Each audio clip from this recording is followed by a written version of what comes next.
Deep in the Malaysian countryside, surrounded by miles of swaying oil palm trees, there stood a crumbling building that had been left to rot for over 2 decades. Locals called it St. Vincent's Boys' School. Though its name had long faded from the rusted gates, they spoke of a student named Eli Mercer, a boy whose death had shut down the school and scarred the land forever. The elders never mentioned him after nightfall. They believed his spirit still wandered the abandoned halls, waiting. 23-year-old Raiden Lee didn't believe in ghosts. He was a freelance documentarian who explored abandoned places for his growing YouTube channel.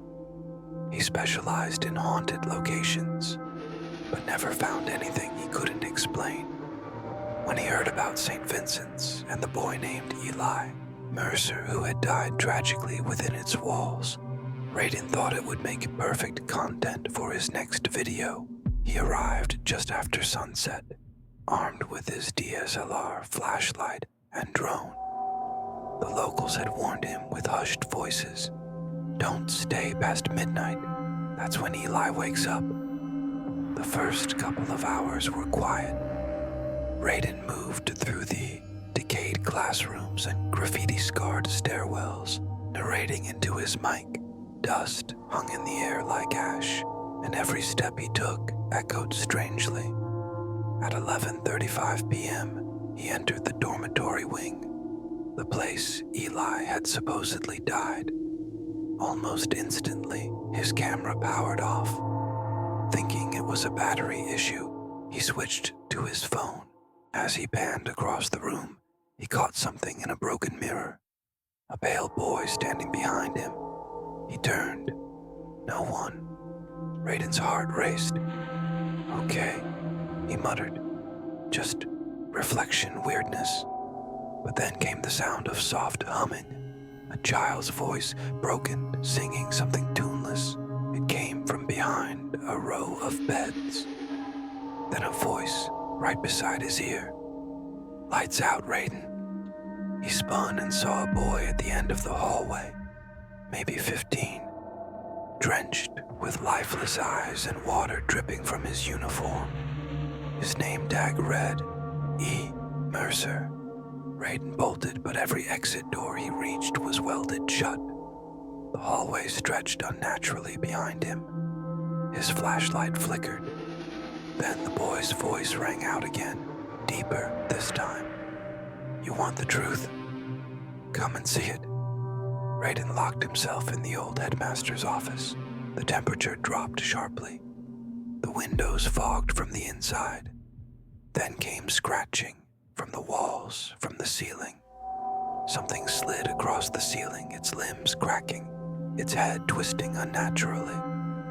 It was Eli, contorted, spider-like, crawling across the beams.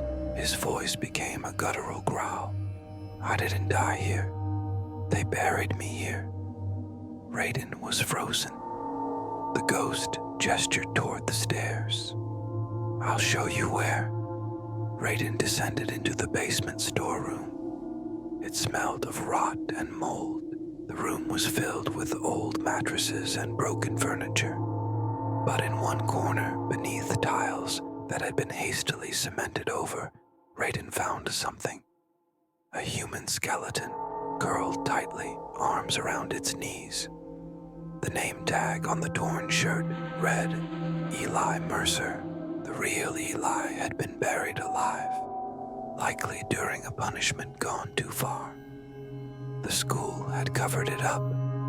His ghost, or whatever he had become, was the residue of that unbearable pain, now twisted into something monstrous. Raiden never left the school that night. 2 weeks later, his backpack was found on the edge of the jungle, torn open, the contents half burned. His camera was missing, but a cracked phone was recovered. On it, a single video clip remained. A dark room, Raiden whispering in panic, and the faint sound of someone breathing behind him. Then, a low whisper. "He's part of my dorm now. Today, No one goes near the school. Some say on certain nights, if you listen carefully by the gates, you'll hear a child humming that same broken tune, waiting for his next roommate.